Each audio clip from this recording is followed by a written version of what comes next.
अस्सलाम वालेकुम नाजरीन, डायरेक्ट लाइन के साथ मैं हूं हदीका उरूज खान। नाजरीन, ये वक्त आंखें खोलने और सच को पहचानने का है। पाकिस्तान एक महज एक मुल्क नहीं है बल्कि एक जिम्मेदार रियासत के तौर पर उभर रहा है जो खित्ते में अमन, इस्तेहकाम और ताउन की बात करती है। अफवाज पाकिस्तान ने अपनी पेशावराना सलाहियत, दिफाई हिकमत अमली और कौमी वक़ार के तहफ़्फ़ुज़ से यह साबित किया कि जारिहत का जवाब वक़ार और तवाज़ुन के साथ दिया जाता है, न कि गरूर और जुनून के साथ। इसके बरक्स भारत हिंदुत्व के तंग नज़र नज़रिए में जकड़कर खुद को एक ऐसी रियासत में तब्दील कर चुका है जहां अक़लियतें अदम तहफ़्फ़ुज़, इम्तियाज़ और मुनज़्ज़म इस्तेहसाल का शिकार हैं। उधर अफगानिस्तान में तालिबान रजीम की नाक़िस हुक्मरानी ने एक पूरे मुआशरे को मुआशी तबाही के दहाने पर ला खड़ा किया है। अफसोस का अमर यह है कि भारत और अफगान हुक्मरानों के दरमियान बढ़ता हुआ ये गठजोड़ खित्ते में अदम इस्तेहकाम को हवा दे रहा है। प्रोग्राम के पहले हिस्से में हम इसी पर बात करेंगे मुल्की सियासी सूरत हाल की। तो ये लम्हा सियासत में संजीदगी और बालिग नजरी का तकाजा करता है, मगर अफसोस कि तहरीक इंसाफ एक बार फिर खुद ही अपने ही बनाए हुए दायरे में घूमती हुई नजर आती है। वज़ीर आज़म की जानिब से मुज़ाकरात की ताज़ा दावत एक सियासी मौका था, एक रास्ता था जो कि तलखियों को कम और निज़ाम को आगे बढ़ा सकता था। दिलचस्प और अफसोसनाक पहलू ये है कि आज खुद साबिक PTI रहनुमा वज़ीर आज़म को ख़त लिखते हैं, शाम महमूद कुरैशी की पेरोल पर रिहाई का मुतालबा करते हैं, जबकि जुमात के बानी और मरकज़ी कायद इस पूरे मामले को नज़रअंदाज कर रहे हैं। सवाल ये है कि अगर अपनी ही जुमात के सीनियर रहनुमाओं के लिए आवाज़ बुलंद नहीं की जा रही तो आम कारकुन किससे उम्मीद रखें। और नाजरीन, प्रोग्राम के आखिरी हिस्से में हम बात करेंगे कौमी एयरलाइन की निजकारी कोई सियासी नारा नहीं थी बल्कि बरसों बद इंतज़ामी, माली खसारों और नाकाम इस्लाहात का नागुज़ीर नतीजा थी। कौमी ख़जाने पर मुसलसल बोझ बनने वाला ये इदारा आवाम के टैक्स पर चल रहा था, मगर सर्विस बेहतर ना हो सकी।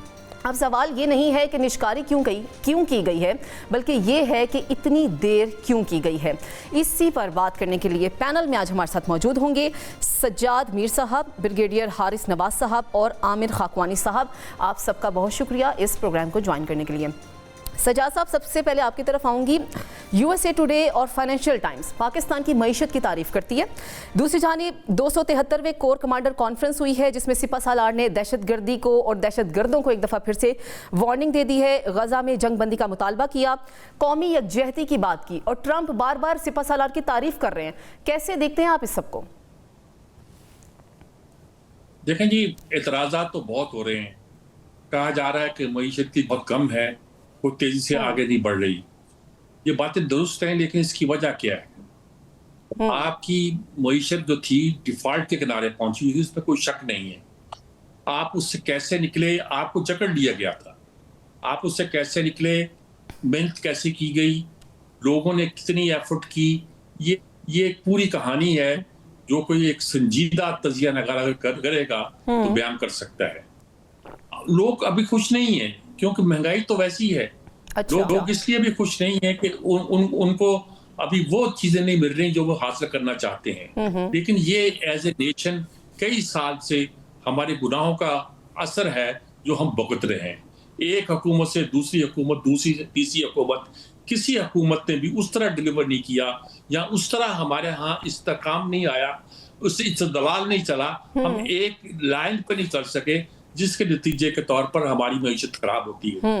वरना चलती रहती है मईशत तो सन 90 के बाद जब हमारे यहाँ एक डेमोक्रेसी की सूरत पैदा हुई थी और ये सूरत हाल चलती रही, इस्तेहकाम की तरफ बढ़ते रहते, तो आज सूरत हाल बिल्कुल मुख्तलिफ होती, इसमें कोई शक नहीं है। अब इस वक्त जो सारा नक्शा नजर आता है, हमें नजर आ रहा है कि कुछ ना कुछ मईशत जान पकड़ रही है। मसलन PIA का निजकारी का हो जाना कोई मामूली बात नहीं है। इतनी बड़ी एयरलाइन का निजकारी हो जाना, और वो भी मुल्क के अंदर के ही इन्वेस्टर से। बाहर से लोग कहते हैं बाहर से इन्वेस्टर तो आया नहीं जी। अच्छा, हमको आदत पड़ गई है बाहर का पैसा मांगने की और बाहर का पैसा लेने की। लेकिन PIA की प्रोग्रेस भी तो इस तरह की नहीं थी कि कोई इंटरनेशनल इन्वेस्टर या इंटरनेशनल एयरलाइन इस पर तवज्जो देती या इंटरेस्ट शो करवाती। ये इतराज किए जाते हैं। मैं कहता हूँ दूसरी शक्ल इसकी ये भी हो सकती है कि हमारा इन्वेस्टर इतना ताकतवर हो गया था या उसको इतना एतमाद पैदा हो गया था कि उसने इतने बड़े प्रोजेक्ट में इन्वेस्ट करना जरूरी समझा या मुनासिब समझा। ये भी छोटी बात नहीं है कि बाहर के हम करते, अमेरिका, सऊदी अरब आए, UAE आए, अमेरिका आए, अच्छा वो आएगा तो हम इन्वेस्ट करेंगे। हमारा सरमायादार हाथ पे हाथ करे बैठा था। पहली बार हुआ कि हमारे सरमायादार ने, हम अड़े हुए थे इसमें क्या कहते हैं टेक्सटाइल इंडस्ट्री में। किसी ने ठीक कहा कि अगर 18 अरब हम कमाते हैं तो 14 अरब खर्च कर देते हैं, यानी कि 14 अरब की कॉटन मंगवाते हैं, 18 अरब कमा लेते हैं, तो गेन तो बिल्कुल बहुत मामूली होता है। तो इस वक्त इसलिए ये कहना कि हम जो थे वो सर, जो इंटरनेशनल रिपोर्ट्स आ रही हैं जिसमें मुस्बत करार दिया जा रहा है पाकिस्तान की मईशत को, तरक्की को, तो उस पर फिर क्या ट्रस्ट ना किया जाए? नहीं, ट्रस्ट किया जाए। मैं यही कह रहा हूं कि ये एक मुस्बत बात है कि हमारा अपना इन्वेस्टर इसमें आया है और उस इन्वेस्टर ने इन्वेस्टमेंट की है और ये साबित हो गया कि हमारे मुल्क में। ठीक है सजाद साहब, आपका पॉइंट आ गया हमारे पास। हारिस नवाज साहब की तरफ बढ़ूंगी। हारिस साहब, ये जो सजाद मीर साहब बात कर रहे हैं कि रिपोर्ट तो मुस्बत आ रही है, लेकिन आवाम अभी भी महंगाई की वजह से परेशान है, भूख है और मईशत को उस तरह से संभाला नहीं दिया जा रहा। आप कैसे देखते हैं इन सब चीज़ों को? देखें, बात यह है कि अवाम खुश किस बात पे होंगे। आपने इकॉनमी रिवाइव कर ली, आपकी फॉरेन एक्सचेंज रिजर्व बढ़ गए, रिमिटेंस बढ़ गई। अवाम को फर्क जब पड़ेगा जब आप उनके मतलब के में चीजें करेंगे। मिसाल के तौर पे बिजली की कीमत कम करें, गैस, डीजल, कमोडिटी आइटम्स जो उसकी परचेजिंग पावर में आती है और वो अपने बीवी बच्चों को अपनी सैलरी के अंदर गुजारा कर ले, बच्चों को पढ़ा भी ले, चीजें भी खरीद ले, घर का किराया भी दे। दैट इज उसकी रिक्वायरमेंट ये है जो 70% लोगों की रिक्वायरमेंट है, मिडिल क्लास से लेके और फिर उसके बाद लोअर मिडिल क्लास और बिल्कुल पुअर क्लास की। क्या हमने वो पूरी की? आप बात ये कि गवर्नमेंट का कॉन्फिडेंस अवाम का उस वक्त होगा जब अवाम खुशहाल होंगे।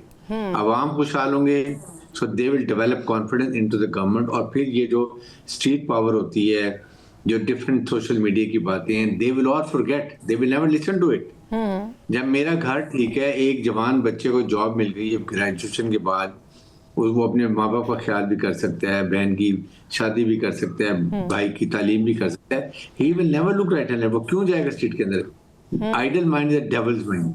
ये आपके जो प्रॉब्लम है ना, सोशो इकोनॉमिक प्रॉब्लम, ये हमारे मुल्क की प्रॉब्लम है।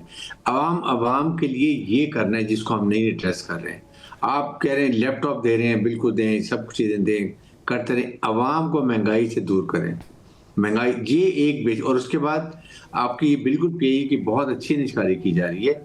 लेकिन आपने कभी सोचा कि ये 5 साल के अंदर हमने 700 बिलियन रुपीस जो है वो हमने वेस्ट किया सिर्फ पीआई के ऊपर।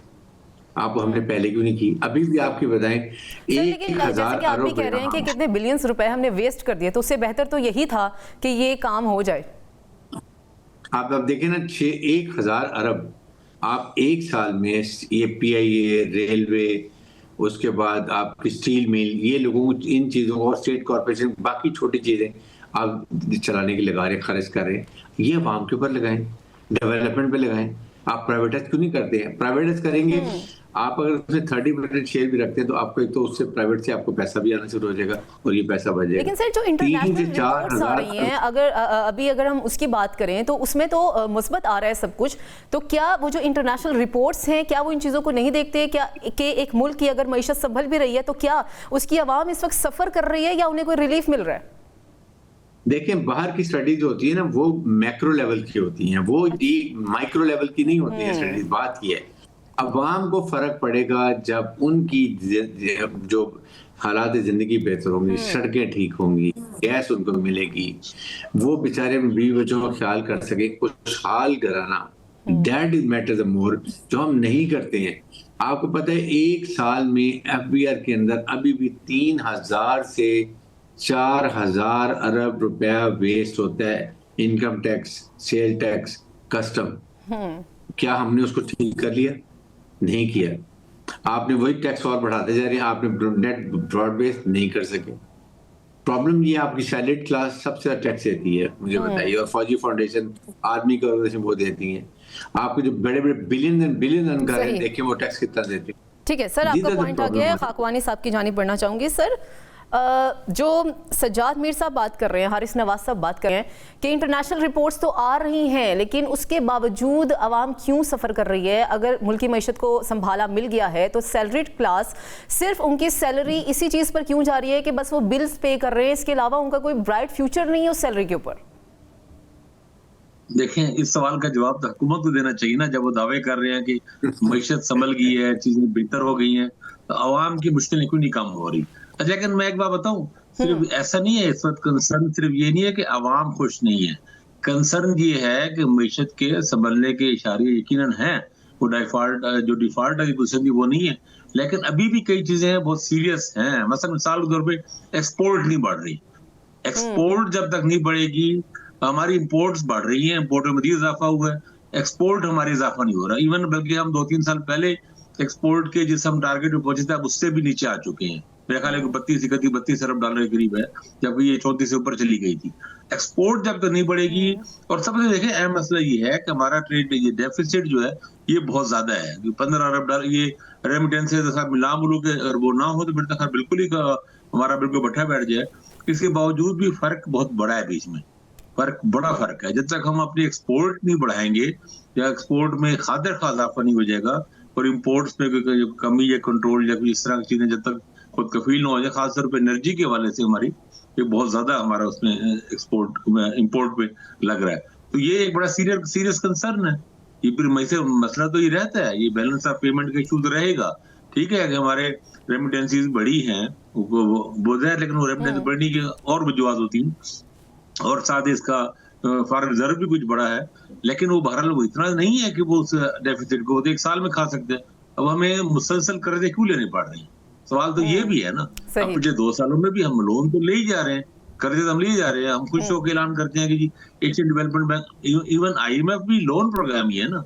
अगर से IMF को इंटरेस्ट कम होता है, लेकिन IMF लोन प्रोग्राम है ना। अब हम खुशी से ऐलान करते हैं, पूरे मुल्क खुशी मनाते हैं और झूमते नाचते हैं, लोग झूमर डालते हैं कि जनाब 1 अरब 20 करोड़ डॉलर की नई उसने 1 साल के लिए मंजूरी दे दी। वो कर्जा दे रहा है ना भाई, IMF को मदद तो नहीं दे रहा, आपको वो तोहफा तो नहीं दे रहा, कर्जा ही दे रहा है ना। फिर हम खुश होते हैं जनाब एशियन डेवलपमेंट बैंक से 3 अरब डॉलर के जनाब फलां मंजूर हो गए हैं, वर्ल्ड बैंक ने फलां, क्या कर्जे ही बढ़ते जा रहे हैं ना। कर्जों की जरूरत होती है नहीं। अब आप इस पर देखें, असल बड़ा बुरहान ये है, इससे भी सीरियस मसला ये है कि हमारे पास कर्जे हैं, उन कर्जों पर जो इंटरेस्ट जो हमें देना होता है वो अदायगी फेडरल हुकूमत के लिए मसला बनी हुई है, क्योंकि सूबे जो है NFC वार्ड के बाद जो फार्मूला बना हुआ है, सूबों के शेयर ज्यादा है, काफी ज्यादा है, और सूबे बिल्कुल ही खर्च नहीं कर रहे, बर्बाद कर रहे हैं ना, अपने वो नीचे अजला में पैसे लगा रहे हैं, करप्शन कर रहे हैं, और अब जो टैक्स सूबों में करने हैं वो कर नहीं रहे।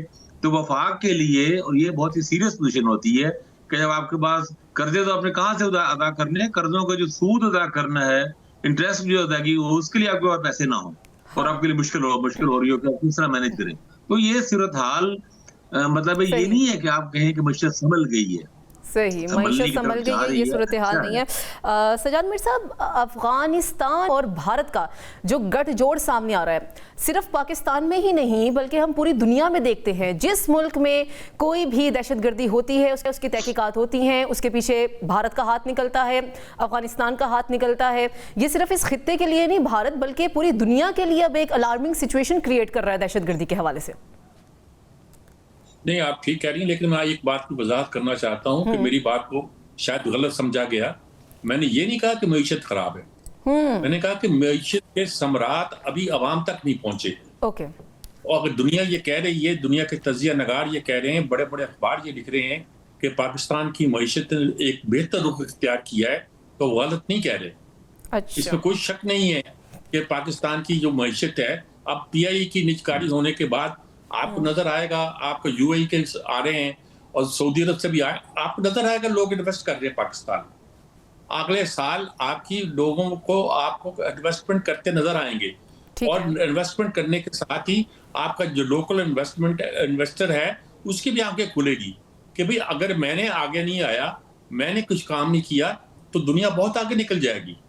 अभी तक तो वो इन्वेस्टर सिर्फ अपनी छूट मांगता रहता है। ठीक सर, आपका पॉइंट आगे, ये जो भारत और अफगानिस्तान का गठजोड़ है जिससे इफेक्ट हो रही है पूरी दुनिया, भारत और अफगानिस्तान का जो गठजोड़ है, आपको बहुत तेजी होती है, मैं उसको भी आ रहा हूँ। जी। भारत और अफगानिस्तान का गठजोड़ जो है, आपने बहुत बड़ी जिक पहुंचाई है इंडिया को, यानी इतना बड़ा धचका दिया है कि इतनी बड़ी ताकत जो कहता था कि मैं चीन से लड़ सकता हूँ, और चीन से लड़ने का बहाना बनाकर उसने अमेरिका को खूब ऐंठा है, खूब पैसे कमाए हैं, खूब अपने मुकाम बनाया है, और एक थर्ड फोर्स के तौर पर अपने आप को एस्टेब्लिश करने की कोशिश की है।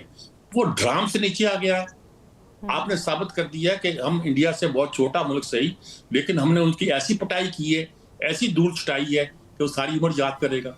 और ये एक ऐसा धचका लगा है इंडिया को कि इंडिया उससे संभल नहीं पाया। और ट्रंप ने तो उस पर जलती पर तेल का काम किया। उसने बार बार कहा कि फील्ड मार्शल मेरे पसंदीदा हैं और वजीर आजम ने दो बड़े ज़हीन आदमी है, और हम इस पर खुश हो रहे हैं। हम इस पर खुश नहीं हो रहे। वो इंडिया को कह रहा है कि अपनी औकात में आओ, तुमने रूस के साथ मिलकर बहुत पैसे कमा लिए हैं, अब यहाँ तो हमारे साथ मिलो। यहाँ अगर तुमने कोई खेल खेलना है, गैर जानबदारी का चक्कर चलाना है, तो फिर समझ लो कि हम तुम्हें उतना ही फायदा पहुंचाएंगे जितना पहुंचाना चाहते हैं। देखिए, अभी पाकिस्तान का मैंने अभी कहा निचकारी हुई है। अभी खबर थी कि लीबिया के साथ पहली बार आपका डिफेंस पैक्ट हुआ है, जिसमें तो आपने बहुत सारे तैयारे जो FJ थंडर 17 है वो बेचेंगे, आप मुशाक तैयारे बेचेंगे, आप हैदर अपने टैंक बेचेंगे और अपनी दूसरी चीजें बेचेंगे। आप अपनी डिफेंस इंडस्ट्री में बहुत आगे हो, लेकिन आपका बेचने को नहीं देता। श्रीलंका में आपने 4 या 5 जहाज बेचे थे JF थंडर 10 के, तो इंडिया ने शोर मचा दिया, वो बेचारे विड्रॉ कर गए। हालांकि उनका एयर चीफ कहता था कि इससे अच्छा जहाज कोई नहीं है। उनको विड्रॉ करना पड़ा। अब पहली बार ये हुआ है कि आपको ऐसे ग्राहक मिले हैं जो आपकी प्रोडक्ट खरीदना चाहते हैं, और आपकी डिफेंस प्रोडक्ट बिकेंगी तो आपकी मैशत भी दुरुस्त होगी। जैसे अमेरिका की मैशत किस पे है? उनकी डिफेंस की चीजों पे बिकने पर ही है ना जी। वो वार अपनी की प्रोडक्ट्स बेचते हैं और उसकी कमाई खाते हैं, और हमें वो असला बेचते हैं और खुद वो खाते हैं। तो हमारे लिए ये रास्ता खुला है, और मेरा ख्याल है कि रास्ता ये और मुल्कों भी खुलेगा। अब उन्होंने कहा कि इतने महंगे तैयारे फ्रांस से खरीदना, अमेरिका से खरीदना, उसकी बजाय जो निस्बतन सस्ते तैयारे हैं पाकिस्तान हमें दे देगा। टेक्नोलॉजी चीन की होगी जो ट्रस्टेड है, जिसको आजमा लिया गया है, और उस टेक्नोलॉजी में उन्होंने यूरोप से लेकर, अमेरिका से लेकर, दूसरे मुल्कों से लेकर ऐसी नाजुक चीजें लगा दी हैं जिसने उसको बिल्कुल बना दिया है नाकाबिल तस्वीर। ऐसी सूरत में आपके ग्राहक आ रहे हैं, और अगर ग्राहक उस पर भी आएंगे, इस पे भी आएंगे, आपके यहाँ इन्वेस्टमेंट भी आएगी, तो मुझे यकीन है कि 26 तो जरा आपकी मेहनत का साल होगा, 27 में आप उसके सबरात पाने लग जाएंगे। यकीन है मुझे, ऐसे ही हंच है, कोई मैं इकोनॉमिस्ट हूं नहीं, हंच लगा रहा हूं मैं बस, मैं दुआ कर रहा हूं ये एक आम पाकिस्तानी की तरह। इंशाल्लाह हम भी दुआ करते हैं साजद। हारिस नवाज साहब, आज एक कॉन्फ्रेंस हुई 273वें कोर कमांडर की, और उसके ऊपर सिपह सालार ने जो खिताब किया, एक दफ़ा फिर उन्होंने दहशतगर्दों को अलर्ट जारी किया, वार्निंग जारी किया, और ख़ुसूसन जो पाक और भारत और अफ़गानिस्तान का जो गठजोड़ है, जिसकी वजह से पाकिस्तान इफेक्ट हो रहा है, ना कि पाकिस्तान ये खित्ता बल्कि पूरी दुनिया इफेक्ट हो रही है, उसके ऊपर भी उन्होंने बड़ी खसूसी बात की है। इस पर अपना मौक़िफ़ पेश कीजिएगा। देखें, बड़ी क्लियर कॉन्फ्रेंस में कोर कमांडर कॉन्फ्रेंस ने हमेशा कोर कमांडर कॉन्फ्रेंस बहुत कॉन्सेप्चुअली क्लियर होती है, और उन्होंने जाहिर है पहले तो हमेशा शोहदा की कारखानी के लिए उनकी अनवेवरिंग जो बहादुरी होती है उसके लिए वो तारीफ की जाती है, और कौम पूरा उसके साथ खड़ी होती है। उसके बाद उन्होंने स्पेशली ये कहा कि टेररिज्म के खिलाफ, कि टेररिज्म का जो गठजोड़ है ना, इसको हमने ब्रेक करना है। ख़ास तौर पे जो इलीगल स्पेक्ट्रम की उन्होंने बात की, कि जिस तरीके से कुछ पॉलिटिशियन, ट्रेडमैन जो हैं, ट्रेड बिजनेसमैन, ये उसको सपोर्ट कर रहे हैं। वो पैसा जिस पे हुंडी का पैसा है, नार्कोटिक्स का, स्मगलिंग का, गाड़ियों का, टायर्स का, सिगरेट्स का, ये पैसा फाइनेंशियल टेररिज्म के लिए जाता है, जिससे उनको बड़ी सपोर्ट मिलती है। वी हैव टू कव रूथलेस, इसके लिए गवर्नमेंट ऑफ पाकिस्तान और KP की गवर्नमेंट को करना चाहिए। देखिए, काइनेटिक ऑपरेशन फौज रोजाना इंटेलिजेंस बेस्ड ऑपरेशन करके हर कोई कॉम्प्रोमाइज नहीं कर रही है, इस पे कोई कॉम्प्रोमाइज है ही नहीं। यही core commander chief field marshal Ashwin बार बार कहते हैं, और अवाम की सपोर्ट है, और जो कोशिश की जा रही है कि फौज और अवाम में तफरका डाला जाए, फौज को कमजोर किया जाए, दुश्मन का नैरेटिव है, और फिर फौज को कमजोर करके अपने मकसद इराक की तरह, लीबिया के सीरिया की तरह किया जाए, उस पर बड़े सख्त हैं जी कि हमने इसको डिफीट करना, नैरेटिव को हमने नहीं होने देना, फौज अवाम के बगैर कुछ भी नहीं, फाइट एज ए नेशन, वो बात की उन्होंने की। कश्मीर के ऊपर बड़ी क्लियर बातें की गई हैं, और ख़ास तौर पे जो इंडिया जो अपनी प्रॉक्सीज को यूज़ कर रहा है, और ये अफगानिस्तान की तरफ से, वो ज़ाहिर है जिसको मार पड़ी है, मुंह काला हुआ है, वो उसको बर्दाश्त नहीं हो रहा। वो देखो, नेवर इमेजिन कि हमारे साथ ये इतना बड़ा, इवन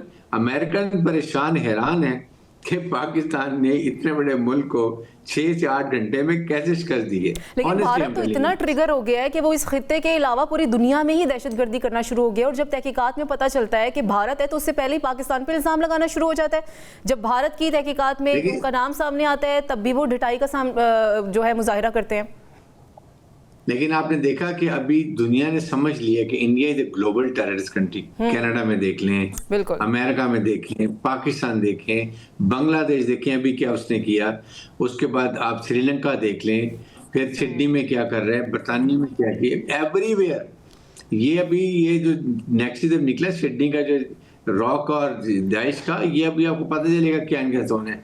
इसलिए this is the time I से पाकिस्तान का स्टेचर हाई है, हमारे फील्ड मार्शल को दुनिया सुनती है, बात मानती है। हमें अब एक नया एक करना चाहिए, इसके ऊपर हमें एक केस तैयार करना चाहिए और अमेरिकन को बताना चाहिए कि देखें आप वहां पर जो कुछ ये वेपन एवरेज छोड़ के आ गए हैं, ये हमारे खिलाफ, we are the only country जिसके खिलाफ इस्तेमाल हो रहा है।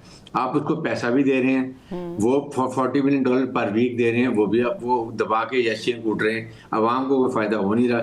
इलीगल गवर्नमेंट है, इलिजिटिमेट गवर्नमेंट है, पॉलिटिकल इंक्लूसिव नहीं है, एथनिक बैलेंस नहीं है, पूरी दुनिया में सफारती ताल्लुकात नहीं है। तो आप इसको सोचें, आप ये ग्लोबल टेररिज्म, फिर ये थ्रेट हो रहा है दुनिया को अंदर, स्लीपर सेल बन गए इनके।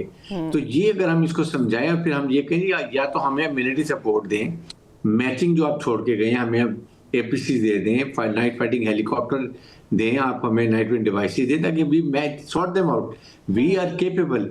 बट हम अपने रिसोर्सेज ड्रेन आउट करते जा रहे हैं and there is no end to it. जो जिम्मेदार हैं वो तो खड़े हों, दे शुड अंडरस्टैंड। तो ये चीजें पाकिस्तान की बात सुनी जाती हैं, दे विल अंडरस्टैंड। हमें इस वक्त हमारे फॉरेन ऑफिस को, गवर्नमेंट ऑफ पाकिस्तान को बहुत स्ट्रॉन्ग स्टेप लेके, और दुनिया में फर्स्ट टाइम ये है पाकिस्तान ने as a nuclear Islamic country के तौर पे बिहेव करना शुरू किया है। सही। खाकवानी साहब, खित्ते की सूरत हाल को किस तरह देख रहे हैं? इंडिया जिसको अपने IT के शोबे पर इतना नाज था, जो ट्रंप के साथ साथ होता था और हम हर जगह मोदी और ट्रंप को एक साथ देखते थे, और इंडिया को यही लगता था कि IT के ऊपर हम अपना नाम बना लेंगे। लेकिन अब जब से पाकिस्तान से हार का सामना हुआ है, उनके कई तैयारे गिर गए, राफेल तैयारे गिर गए, उसके बाद से पूरी दुनिया में दहशतगर्दी फैला रहा है, सुबकी का सामना कर रहा है, लेकिन फिर भी उसे ढिठाई का जो है वो मुजाहिरा कर रहा है। उसके बावजूद उनमें कोई सॉफ्टनेस नहीं आती है, कुछ अपना आसपास देखते नहीं है किसी भी चीज को, बस दहशतगर्दी किए जा रहे हैं। किस तरह देखते हैं आप इसे? जी, आपने बिल्कुल ठीक कहा। इंडिया का रवैया उस जंग में जो उनको साथ हजीमत उठानी पड़ी, जो उनको पसपाई हुई, शर्मिंदगी हुई, निजामत उनको उठाना पड़ी, उसके बाद से तो वो एक बिल्कुल एक जिस तरह का एक शैतानी कोई मतलब चुंगल सा होता है ना, जाल सा, उसमें मजीद फंस के रह गए।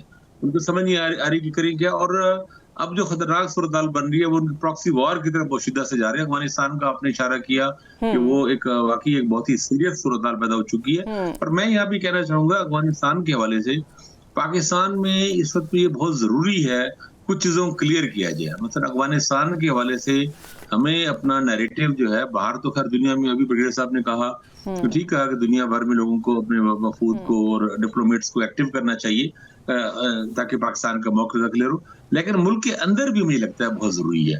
अफगानिस्तान हुकूमत इसने, मुझे तो कम कोई शक नहीं, अपनी मालूमात की रोशनी में, अपना जो मेरा तजिया है, मेरी मालूमात है, उस नतीजे में मैं बिल्कुल यकीन से कह सकता हूँ कि वो TTP को, दहशतगर्दों को पूरी तरह सपोर्ट कर रही है अफगान तालिबान, और उन्होंने हम सबको मायूस किया है। बल्कि सच्ची बात ये है कि हम लोग जैसे लोग जो इनको सपोर्ट करते रहे हैं कि तालिबान को, माजी में अफगान तालिबान को, खासतौर पर जब ये अपनी मुजाहिमत की जंग लड़ रहे थे 20 साल पूरे, तो और हमें उससे बड़ी उम्मीदें थी इनसे वाबस्ता कि ये इस्लाम का नाम ले रहे हैं, दीन का नाम ले रहे हैं। उनकी रजीम के ऊपर पूरी अक़वामे जितनी भी मुमालिक हैं, गैर मुल्क, वो इंतबा जारी कर रहे हैं कि ना उनकी मईशत ठीक है, ना दहशतगर्दी पे काबू पा रहे हैं, ना उनकी फॉरेन पॉलिसी है। तो उनकी आवाम क्यों भुगत रही है, किस चीज की सजा भुगत रही है? पहले भी उन्होंने यही भुगता, बाद में भी अब भी यही भुगत रहे हैं। जी, अब उनके अंदर भी स्प्लिट और बहुत सारे मसाइल, बहुत सारी चीजें आ रही है। लेकिन मैं कहना चाह रहा हूँ कि हमें, हमारी हुकूमत को अपने लोगों को, पाकिस्तान के अंदर भी लोगों को कन्विंस करना चाहिए कि अफगान हुकूमत अफगान तालिबान हुकूमत दहशतगर्दी को सपोर्ट कर रही है। इस पे मेरा ख्याल है अभी वो एक मजबूत नैरेटिव बनाने की जरूरत है। अभी कल परसों ही उलमा का इज्तिमा हुआ है, उसमें काफी बड़े बड़े लोग, सारे JUI के लोग, उससे लोग, और उसमें भी उन्होंने मतलब किसी ने खुल के इसकी अफगानिस्तान में उलमा ने जो फतवा जारी किया उसका पहला जो दूसरा नुकता है वो बेसिकली है ही पाकिस्तान के खिलाफ, बिल्कुल एक क्लियरली पाकिस्तान के खिलाफ है खास एंगल से। लेकिन हमारे लोगों ने कि जी अफगानिस्तान के साथ मुज़ाकरात करे, और उनको नहीं पता 2 साल से हो क्या रहे हैं मुज़ाकरात और किस तरह नाकाम हो रहे। तो मेरा ख्याल है हमारे लोगों को, हमारे अदारों को भी इन उलमा को ब्रीफिंग देनी चाहिए, उनको बताना चाहिए किस तरह TTP के सेल्स को सपोर्ट किया जा रहा है, फंडिंग की जा रही है, और कितनी ज्यादा जोर शोर से अफगान हुकूमत इसमें इन्वॉल्व हो रही है। बाकी एक बात मैं कहना चाहता हूँ, अभी सजाद मीर साहब ने, हमारे उस्ताद हैं, बहुत ही मोहतरम है, उन्होंने बिल्कुल दुरुस्त कहा और बहुत अच्छा उन्होंने पॉइंट उठाया जो लीबिया से डील का, कि डिफेंस डील के वाले से पाकिस्तान में अच्छी मतलब डिफेंस के वाले से अच्छी डेवलपमेंट हुई है। बल्कि अजरबैजान को भी पाकिस्तान JF थंडर दे रहा है, वो भी $1 बिलियन की डील है, और वो मामला बहुत आगे जा चुका है वो। तो ये बल्कि सिर्फ इख्तियारों की डील नहीं हुई, बल्कि मिडिल ईस्ट में बहुत सारी चीजें पाकिस्तान एक पावरफुल और एक अहम प्लेयर के तौर पर सामने आए हैं। यानी ऐसा नहीं था, पिछले चंद सालों में हमने देखा है कि पाकिस्तान को अपने मसाइल इतने ज्यादा पड़े हुए थे, मिडिल ईस्ट में तो पाकिस्तान को कंसिडर नहीं किया जा रहा था। अब उनको पाकिस्तान को हर कोई एक सीरियस ले रहा है, एक अहम प्लेयर के तौर पर ले रहा है। और पाकिस्तान का जो डिफेंस की डील में, क्योंकि यहाँ पे हमारे पास हमें ऐसे क्लाइंट, ऐसे कस्टमर हमें मुल्क मिल सकते हैं और हमें उसमें फायदा उठाना चाहिए, अपनी एक्सपोर्ट बढ़ानी चाहिए। एक्सपोर्ट बहुत बड़ा कंसर्न है हमारा। तो ये कामयाबियां अच्छी हैं। अफगानिस्तान के वाले से भी बड़ी टैक्टफुली पाकिस्तान ने उनको आइसोलेट किया है। इसमें हमारी बड़ी लंबी डिटेल इससे बात हो सकती है, किस तरह की समझदारी के साथ ईरान, तुर्की, इधर चीन को भी, इवन साथ तुर्कमेनिस्तान को भी, उज्बेकिस्तान को भी, अफगानिस्तान के सारे पड़ोसी मुल्क ऑलमोस्ट पाकिस्तान के साथ एक ही पेज पे खड़े हैं। ये पाकिस्तान की कामयाबी है। इंडिया के सिवाय पूरे खित्ते में अफगानिस्तान को हम ही को नहीं मिल रहा। सही, आपका पॉइंट आ गया है। एक ब्रेक के बाद बात करेंगे। साबिक रहनुमाओं ने वज़ीर आज़म को ख़त लिखा है कि शाह महमूद कुरैशी की पेरोल पर रिहाई की जाए, और वज़ीर आज़म ने मुज़ाकरात की दावत दी है। ये तमाम मामला किस तरफ जाएंगे, एक ब्रेक के बाद। वेलकम बैक नाजरीन। सजाद मीर साहब और हमारे हारिस नवाज साहब, आमिर खाकवानी साहब, हमारे पैनलिस्ट हमारे साथ मौजूद हैं। सजाद मीर साहब, ये बताइएगा कि PTI वाले अब दोबारा से हुकूमत को अप्रोच कर रहे हैं, वज़ीर आज़म को ख़त लिखा गया और शाह महमूद कुरैशी की पेरोल पर रिहाई का मुतालबा किया गया। वज़ीर आज़म ने भी इसको अप्रिशिएट किया है, लेकिन साथ एक वार्निंग भी जारी की है कि साथ आप दावत देते हैं मुज़ाकरात की और फिर फौरी आपका बयान आ जाता है, कोई ऐसा बयान आ जाता है जिस पे फिर मुज़ाकरात हो ही नहीं सकते। किस तरह देखते हैं आप इसको कि मुज़ाकरात हो जाएंगे? ये मजाक हो रहा है कौम के साथ। ये 3 लोग जो हैं निकले हुए हैं जो मुज़ाकरात की बात करने के लिए, ये अब तहरीके इंसाफ में तो है नहीं, और अलग होके इन्होंने कोई रास्ता निकालना चाहा तो निकल नहीं पाया। भले लोग हैं, एक आध तो फड्डेबाज है, एक आध भला आदमी है, एक आध कुछ चक्कर चला लेता है। मैं नाम लेके बात नहीं करना चाहता। अब इन्होंने एक नया रास्ता निकाला है। लखपत और अडियाला का फर्क है। लखपत में जो लोग मौजूद हैं उनको सजाओं पर सजाएं हुई जा रही हैं। अच्छा, अब ये हो रहा है जैसे असल कल्प्रेट वही है, लेकिन तहरीक चलती है तो ये कि इमरान को रहा कर दिया जाए और किसी का जिक्र नहीं आता। ये एक पार्टी का अपना प्रॉब्लम है ना, इन प्रॉब्लम है। अब उन्होंने ये कहा कि भाई हम आपको रहा कराने की बात करते हैं, आपके पेरोल पर रिहाई करते हैं। उनकी तरफ से खत भी लिखाया पहले कि हम चाहते हैं कि बातचीत से मामला तय हो। जाहिर है कि वो खामखा फंसे हुए हैं और उनकी एक आध फिक्रे कोई गैर जिम्मेदारी के निकल गए हैं जिसकी सजा भुगत रहे हैं। और 2 तो पुराने जमाती हैं, और जमाती तो ऐसी बेवकूफ़ी में फंसी जाते हैं। यास्मीन राशिद बेचारी बड़ी भली खातून है, वो भी फंसी हुई है इसमें। और अब ये अब इकट्ठे होके ये कह रहे हैं कि इनको पेरोल पे रहा करो, और ये कि अब उसके बाद अब होना वाना कुछ नहीं है। अगर पेरोल पे रहा भी हो गए तो आगे बात नहीं बननी, आगे अडियाला वाले ने नहीं माननी, और पता नहीं ये पेरोल पे रहा करने के लिए हुकूमत तैयार होती भी कि नहीं होती है। ये सारी वो सूरत हाल है जो एक नया एक शोशा छोड़ दिया गया है, और इसके चक्कर में हम फंसे रहेंगे। कुछ लोग अब वैसे करते रहेंगे, एंजॉय करते रहेंगे, और होना वाना कुछ नहीं है। सही। अगर पेरोल पे रिहाई हो जाती है तो क्या इसके बाद PTI के जो फॉलोअर्स हैं वो एक्सेप्ट करेंगे शाह महमूद कुरैशी को? हारिस नवाज साहब बताइएगा। देखें बेसिकली डिफिकल्ट है। मैं तो कहता हूं कि पहला है काम कॉन्फिडेंस बिल्डिंग मेजर्स। अगर बानी पीटीआई चाहते हैं कि मुज़ाकरात हो और गवर्नमेंट के साथ मुज़ाकरात किए जाए, वो सीरियस हैं, तो उनके अपने सोशल मीडिया पर 3 से 6 महीने के लिए बिल्कुल उसको शट अप कॉल देनी चाहिए, चुप खामोश कर दें। डेवलप्ड शो आप देखें, फौज की बुराई भी करते हैं, फौज के सिपह सलार जिसको दुनिया तारीफ कर रही है, आप उनकी बुराई भी करते हो, ऐसे अल्फाज इस्तेमाल करते हो कि फौज एक्सेप्ट और टॉलरेट नहीं कर सकती, फिर कहते हैं हमने मुज़ाकरात भी उनसे करने। मुझे समझ नहीं आती कि कौन सी पॉलिटिक्स है आपने करने हैं। आप कहेंगे बिल्कुल बानी करा दिए, PTI should stop talking about military, और सोशल मीडिया बिल्कुल कीप क्वाइट, खामोशी रखें, लेट्स डेवलप कॉन्फिडेंस। और in the meantime you talk to the government एक पॉलिटिकल, आपकी पार्टी पॉलिटिक्स पॉलिटिकल पार्टी है, गवर्नमेंट की पॉलिटिकल पार्टी, पॉलिटिकल मीन्स इस्तेमाल करें and then develop the confidence. और उसके बाद हो सकता है आपको रियायत मिलनी शुरू हो, आपके कुछ लोगों को छोड़ दिया जाए, वो आके बात करें, मॉडरेट हो। ये देखें ना, अभी जो बैठे हुए हैं, मैं तो आई एम 90% श्योर इनमें आधे तो चाहते हैं कि बानी शुड रिमेन इनसाइड। हर एक ने 2 मिनट की मस्जिद बनाई हुई है और वो अपने अपने मर्जी के झंडे पे चल रहे हैं। उनको पता है जिस दिन बानी बाहर आए वो दिन ये सारे के सारे फारिग हो जाएंगे। प्रॉब्लम ये, इसलिए वो चुप कर बैठे हुए, और ज्यादा लॉयर की और इनकी सियासी बसीरत ही नहीं है। आप देख लें लॉयर्स पे क्या सियासत के बारे में पता होगा। इसलिए मैं ये कहता हूँ कि आपने अगर ये करना है confidence building mile, CBM first, सबसे पहले खामोश, फौज के खिलाफ, मुल्क रियासत के खिलाफ बोलना बंद कर दें। दिस शुड इंडिकेट के जी now he is going to reconcile, और ये खामोशी पे उसके बाद आपके मेरे ख्याल में बेहतर है गवर्नमेंट भी कभी सॉफ्ट कॉर्नर हो जाएगा, फिर आप गवर्नमेंट से मुज़ाकरात करें एंड कहीं ना कहीं गिव एंड टेक करें and find a political mean solution. मुल्क को भी पॉलिटिकल स्टेबिलिटी चाहिए। आप जब तक मुल्क में पॉलिटिकल स्टेबिलिटी नहीं होगी, आप फिर भी हम उस तरह तरक्की नहीं करेंगे जो आपने करनी है।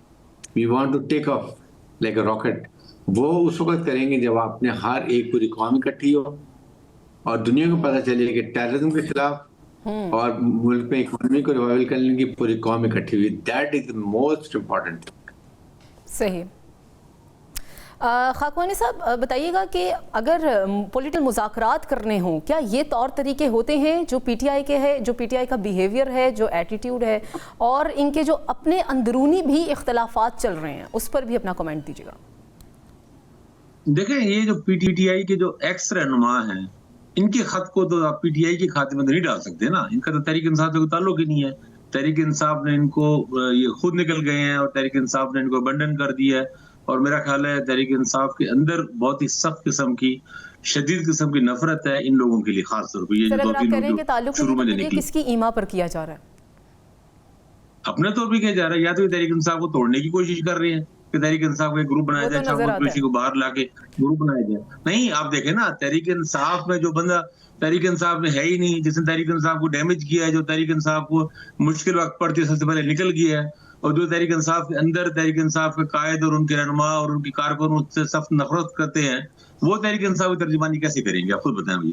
तहरीक इंसाफ के बाद पार्टी मौजूद है, लीडर भी मौजूद है, बैरिस्टर गौहर भी मौजूद है, सलमान राजा भी मौजूद है, और बहुत से लोग मौजूद हैं। जो भी कोई बात अगर मुज़ाकरात ही करनी हो तो इन लोगों को करनी चाहिए ना, जो पार्टी के एक बाकायदा जिम्मेदारान हैं, जिनके पास पार्टी का ओहदा भी है, वहाँ पे पार्लियामेंट में भी मौजूद है, या पार्लियामेंट में अगर कोई नहीं भी है तो बहरहाल वो एक जिम्मेदार पोजीशनों में है। तो जो लोग तहरीक इंसाफ के खिलाफ हैं, तहरीक इंसाफ के खिलाफ अमल बरा रहे हैं, बरसे कार रहे हैं, वो तहरीक इंसाफ की नुमाइंदगी कैसे कर सकते हैं? फिर आप देखिए, उन्होंने मुतालबा कि इमरान खान को पैरोल की रिहाई किया है। पहला मुतालबा तो उनको इमरान खान का, तहरीक इंसाफ इमरान खान का नाम है बुनियादी तौर पे, लीडर तो वही है ना, उनका वोट भी उसी का सारा, सब इसमें मुतफिक है।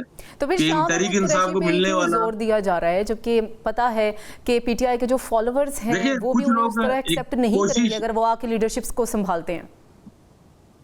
एक कोशिश बहरहाल है कि कुछ के शामत कुरैशी को बाहर लाया जाए और फिर तहरीक इंसाफ से अंदर से एक ग्रुप इस तरह बने, ये कोशिशें की जा रही हैं, और हुकूमत भी शायद इसमें कहीं ना कहीं शामिल हो, ये चीजें शामिल है कि शामत कुरैशी साहब पर है कि वो क्या फैसला करती है। अभी तक तो वो स्टैंड लिया हुआ है, क्योंकि शामत कुरैशी को पता है कि मेरा वोटर जो है वो मुल्तान में जहाँ से वो इलेक्शन लड़ते हैं, वो उनके साहबजादे और उनकी साहबजादी, वो वोटर पीटीआई का वहां पर है, और सारा वोटर, ये 90% ज्यादा वोटर के मौसम पीटीआई का वहां पे है, उनको जो वोट पड़ने वाला है। तहरीक इंसाफ की हमायत के बगैर वो इलेक्शन नहीं जीत सकते मुल्तान में। शाह महमूद कुरैशी साहब को पता है, इस वजह से मुश्किल वो जेल बेचारी भुगत रहे हैं। वो उनको वो थे ही नहीं, वो तो कराची में थे, उनके साथ अहलिया का ऑपरेशन हो रहा था 9 मई पे। तो शाह महमूद कुरैशी साहब को तो बिल्कुल ही बेचारों पे तो उन पे अफ्ताद ही पड़ी ना आके।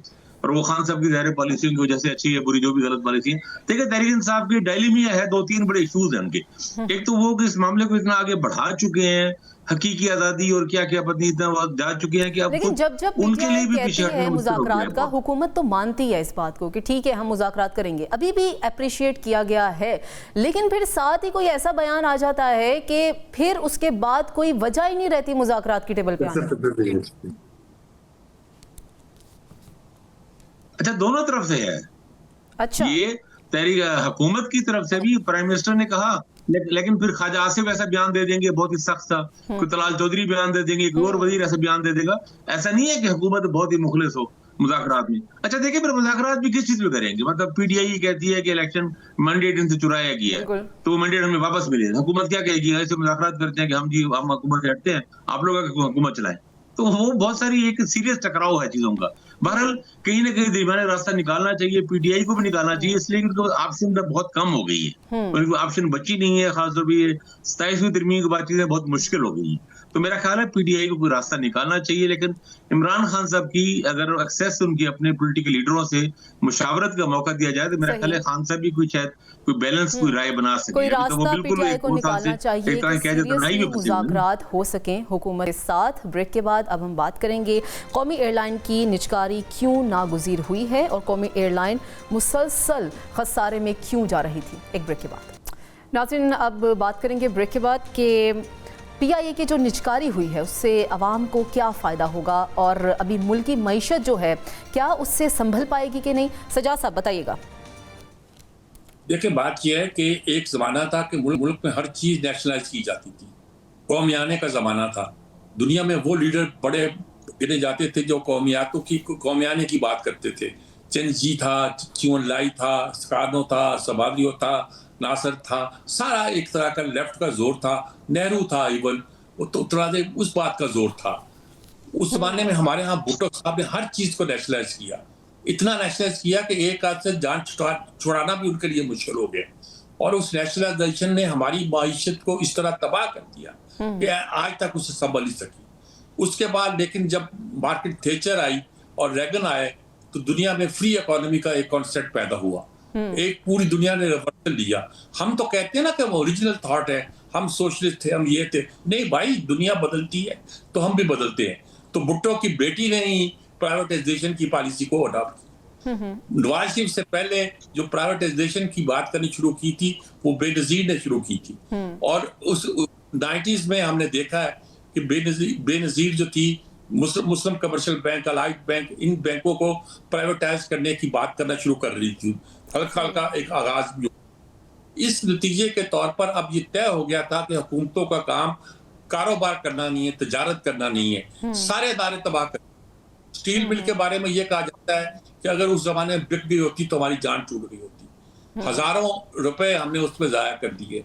और अगर अब ये कहा जाता था कि हमारे वजीर खजाना तक ने कहा कि अगर पीआईए 1 रुपए में बिक जाती तो बेहतर था। तो ऐसी सूरत में पीआई का अच्छे नरखों में बिकना और बिकने के साथ इन्वेस्टमेंट आना ये मामूली बात नहीं है। इन्वेस्टमेंट भी लोग कहते हैं बाहर से नहीं आई, मैं कहता हूँ ये अच्छा हुआ है। इससे साबित हो गया है कि मुल्क के अंदर में इतना पोटेंशियल भी है। और ये जो हर बार हम इंतजार करते हैं कि बाहर से आएगी, तो बाहर की बजाय हम अंदर क्यों नहीं देखते? हमारे यहाँ इतना पोटेंशियल था, अब इस पोटेंशियल के नतीजे के तौर पर बाहर की इन्वेस्टमेंट भी आएगी और हमारा जो अंदर का कारोबार हाथ पे हाथ धरे बैठा है और हर वक्त गवर्नमेंट से बरात मांगता है, वो भी इन्वेस्टमेंट की बातें करेगा। और यकीन कीजिएगा कि ये एक रास्ता है। ये आबर खाकवानी से ठीक याद दिलाया कि डीबीआई नहीं है। रोज जाते थे शहबाज शरीफ, कभी आज़रबाईजान जा रहे हैं, कभी ताजिकिस्तान, कभी उज़्बेकिस्तान जा रहे हैं, वो पूछते थे क्या करने जा रहे हैं। ये तो अब खुला है कि वो तो अपने हथियार बेचते चाह रहे थे भाई। साथ फील्ड मार्शल को भी लेके जाते थे कि बताओ इनको कि हमारे हथियारों में कितनी जान है, कितनी ताकत है, हम क्या कर सकते हैं। तो रिजल्ट ये डोर खुल रहे हैं, खुलेंगे इंशाल्लाह हमारे पास। लेकिन सर फिर इसके प्राइवेटाइजेशन पर इतनी देर क्यों हुई, जबकि पहले से ही ये क्लियर था कि इसका वाहिद रास्ता ही देर हुई। प्राइवेटाइजेशन पे देर इसलिए हुई कि इस पे लोगों के इंटरेस्ट, अब पीआईए है, जब पीपल्स पार्टी आई थी तो 5-6 हजार बंदे उन्होंने अपने रख दिए था, जब एमके आई तो 5-6 हजार बंदे उन्होंने अपने रख दिए थे। यही हाल स्टील मिल के साथ किया उन्होंने, यही हाल कराची में रेलवे के साथ किया है। ये अपने अपने बंदे रखते थे, अपनी अपनी यूनियन बनाते थे, उनको ताकत करते थे और कहते हैं लोगों को नौकरी दिलाते हैं। नौकरियां नहीं दिलाते भाई, अदारों को तबाह करते रहे। सही। और मैं डिटेल में नहीं जाना चाहता कितना तबाह किया, कैसे तबाह किया। रिजल्ट क्या निकला है? रिजल्ट निकला है कि अब इस अदारे में इंटरेस्ट पैदा हो गए थे लोगों को, हर तरह के इंटरेस्ट पैदा हो गए। और मैं उन इंटरेस्ट की डिटेल में नहीं जाना चाहता, लेकिन इतने इंटरेस्ट पैदा हो गए थे कि हर आदमी चाहता था कि ये अदारा क्यों नेशनलाइज किया जाता था। नेशनलाइज क्या सोशलिज्म तहत किया जाता था? नहीं भाई, ब्यूरोक्रेसी के जरिए से उन अदारों को कंट्रोल किया जाता था जो इस मुल्क में आजादाना चल रहे थे।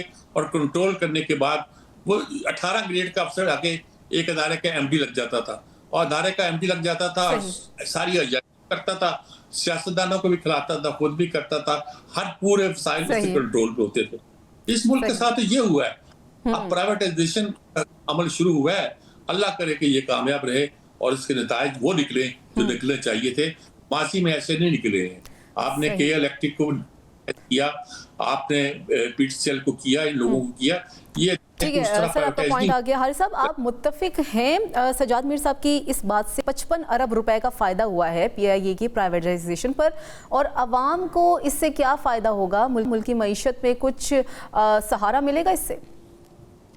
देखिए नहीं, उससे फायदा ये होगा कि जब आपकी ये एक नेशनल एयरलाइन थी, आपके डोमेस्टिक इन्वेस्टर्स ने आके उसको ओन किया है, उससे आपको ये फायदा हो। देखिए अगर ये अच्छी चलती है, 50 एयरक्राफ्ट आ जाते हैं और वो इन्वेस्टमेंट करके लाते हैं और आपको अच्छा सफर सहूलियात मिल जाती हैं, कंपटीशन टफ हो जाता है, अब आपको ये बेनिफिट मिलेगा। सेकंड ये कि जो अब आपकी इकोनॉमी की हम बात करते हैं ना, ये सारी प्राइवेटाइज करनी चाहिए। आप स्टील मिल को क्यों नहीं कर रहे हैं? अगर आपने करने, वो भी आपके साथ इस तरह अगर आपकी कंसोर्शियम बन जाए पाकिस्तान के अंदर ही, आप मुझे बताइए कि बाकी जितने स्टील मिल, इत्तेफाक स्टील मिल है और जितनी स्टील मिल है, कितनी प्रॉफिट पे चल रही है, how they are doing it business. इसलिए कि बिल्कुल हामिद ये सजाद मेरे साथ बात ठीक कर रहे हैं, ये जगह रखी जिन्होंने अपने लोगों को नौकरी देने की और अपनी पार्टी को चलाने के लिए, at the cost of national exchequer के ऊपर जुल्म की इंतहा कर दी है। मैं आपको बताऊं, इसी तरीके से लेकिन सर कई हुकूमतों ने अटेम्प्ट की ना पीआईए को दोबारा से स्टैंड करने की, लेकिन वो हो ही नहीं सका। आप फिर सेकंड वी टेक टाइम, 2 साल हो गए इस गवर्नमेंट को, 2 साल के बाद अब जाके फाइनली इन्होंने एक फाइनल की है ये डिस्कारी। लेकिन अभी आपकी रेलवे है, आपकी स्टील मिल्स है, आपकी और मशीन टूल फैक्ट्रीज हैं, कोई मेरे ख्याल में 120-30 आपकी स्टेट कॉरपोरेशन है जिनको ये फंडिंग 1000 से 1200 अरब रुपया एक साल में आप इनको देते हैं। आप सोचें ये अगर ये 500 अरब रुपया आवाम को रिलीफ दे देना, ये डीजल में, पेट्रोल में, और फिर ये जो आपकी कमर्शियल जो इलेक्ट्रिक ये प्रोडक्शन है वो अगर अच्छी कॉस्ट इफेक्टिव हो जाए और एक्सपोर्ट बढ़ जाए, तो आप कितना रिटर्न करेंगे मुझे बताइए। 3000 अरब रुपया जो एफडीआई में चोरी होता है, उसमें आप अगर 1000 अरब 20 साल का बचा लें, just imagine how much money you save and you can do so many thing. And we are begging I World Bank for 1 अरब डॉलर के लिए, which is not more than 280 billion rupees, और हम 1000 अरब और 3000 अरब की बात कर रहे हैं। ये हम सेल्फ जो है इसको कर रहे हैं, तो और फिर ऑस्टेरिटी ड्राइव, कोई उसी तरह खर्च हो रहा है, सब उसी तरह चल रहा है। ठीक, खाकवानी साहब से भी उनकी राय जान लेते हैं। सर बताइएगा कि जो पीआईए जो आवाम के टैक्स से चल रही थी, क्या बिकने के बाद उसकी जो रकम है वो आवाम को कोई सहारा देगी? देखिए मैं ये कहना चाहता हूँ, देखिए फैक्ट्स क्या है। फैक्ट्स ये है कि 135 अरब की ये हुई है डील। 135 अरब में से 10 अरब देंगे वो, मतलब पाकिस्तान की हुकूमत पाकिस्तान के खजाने में 10 अरब आएगी। 125 अरब रुपए जिस पार्टी ने, जो कंसोर्टियम ने खरीदा है, वो पीआईए के जो त्यारे उसके स्पेयर पार्ट चाहिए, ग्राउंड है, चीजें वो पीआईए पे खर्च करेगी। यानी ये समझे कि जो उन्होंने खुद वो चीज खरीदी है उसको बेहतर करने में 125 अरब खर्च करेंगे। लेकिन सर 10 अरब मिलेंगे, 10 अरब में से किया गया है कि बाकी जो 25% शेयर है उसकी कीमत तभी बढ़ेगी जब हम उस पर इन्वेस्ट करेंगे। जी जी, वो बिल्कुल, वो भी एक अपनी जगह बात है। तो अच्छा, इसमें एक और पॉइंट ये है कि 700 अरब की लायबिलिटीज है पीआईए पर, वो अलग कर दी गई हैं। तो मेरा ख्याल ये, मुझे इसमें कोई शक, मैं जाती तौर पे इसका हामी हूँ कि पीआईए से कई साल पहले जान छुड़ा लेनी चाहिए थी, बिल्कुल छुड़ा लेनी चाहिए थी। जब हम, ये वैसे है फेलियर, ये हमारा नाकामी है, और हमारी तीनों बड़ी पार्टियां इसकी जिम्मेदार है। पाकिस्तान पीपल्स पार्टी बहुत ज्यादा, कि उसने हजारों की तादाद में लोग इसमें मुसल्लत किए। मुस्लिम लीग नून पे भी जिम्मेदारी आयद होती है, और इमरान खान साहब की हुकूमत की दौर आती है कि उनके एक वजीर गुलाम सरवर खान की एक निहायत ही गैर जिम्मेदाराना बल्कि माजरत के साथ एक अहमकाना किस्म के बयान ने बहुत डैमेज किया पीआईए को, बहुत ज्यादा नुकसान हुआ, कई मुल्कों में बैन हुए और बहुत ही ज्यादा डैमेज हुआ। हाँ। लेकिन बाकी पार्टियों का भी ये बेसिकली हमारी नाकामी है, हमारी हुकूमतों की, जिसमें सारी हुकूमतें शामिल हैं, पिछले 30 सालों में आने वाली सारी हुकूमतें, जनरल मुशर्रफ भी शामिल है, सब शामिल है उसमें, कि हम अपनी नेशनल एयरलाइन को प्रॉफिटेबल नहीं बना सके। हालांकि हम और हम नाकाम हो गए उससे, और अच्छी बली प्रॉफिट में जल्दी को हमने बेड़ागर करके तबाह हाल कर दिया। तो ये एक नाकामी और इसका अफसोस और गम अपनी जगह है।